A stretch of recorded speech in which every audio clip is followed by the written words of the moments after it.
Hello.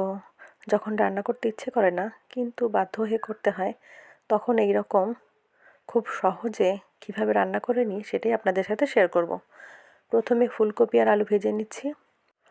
ভাজা হয়ে গেলে রান্নাটা শুরু করব। মাঝে মাঝেই অনেকেরই আছে এরকম রান্না করতে ইচ্ছে করে না, তখন আপনারা খুব সহজে এই রান্নাটা করে নিতে পারেন।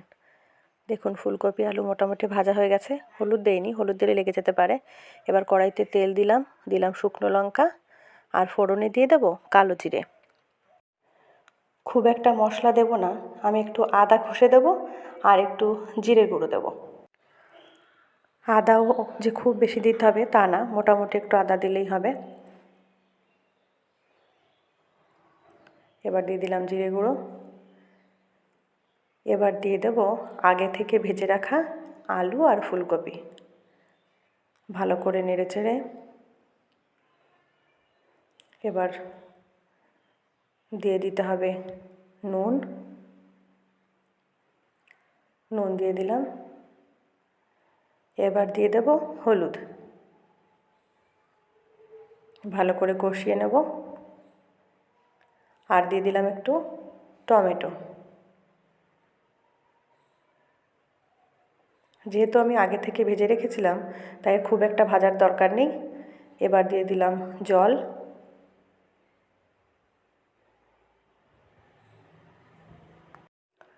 এবার ভালোভাবে ফুটতে দেব। দেখুন ফুটে গেছে। এবার দিয়ে দিলাম ভাজা মাছ।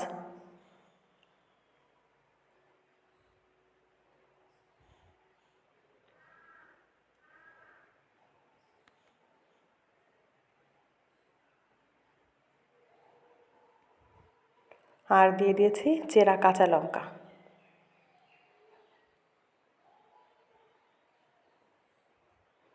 এবার ভালোভাবে রান্না করে নিতে হবে।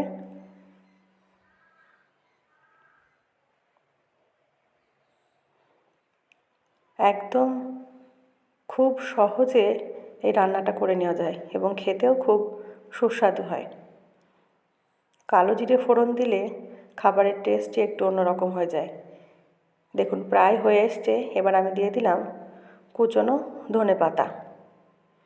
ধনেপাতার যে ফ্লেভার, এইটাতে খাদ্যের গুণ আরও অনেকটা বাড়িয়ে দেয়, আর একটা সুন্দর একটা সেন্ট থাকে, সেটাও বেশ ভালো লাগে। আমাদের রান্না প্রায় শেষের পথে। কেমন লাগলো ভিডিওটি জানাতে ভুলবেন না। ভিডিওটি ভালো লাগলে একটি লাইক, কমেন্ট ও বন্ধুদের সাথে অবশ্যই শেয়ার করবেন। লাস্টে একটু আলু গলিয়ে দিলে ভালো হয়, তাহলে ঝোলটা একটু গাঢ় হয়। আর যেহেতু গ্যাসে রান্নাটা হচ্ছে, গ্যাসে রান্না করলে এই ঝোলটা একটু টানতে টাইম লাগে, সেই জন্য একটু আলু গলিয়ে দিলে ভালো হয়। আর কাঠের রান্নার তো কোনো জবাবই নেই। যাই হোক, সবাই ভালো থাকবেন, সুস্থ থাকবেন, আর এরকম নিত্য নতুন ভিডিও দেখার জন্য আমাকে অবশ্যই ফলো করবেন। Thank you.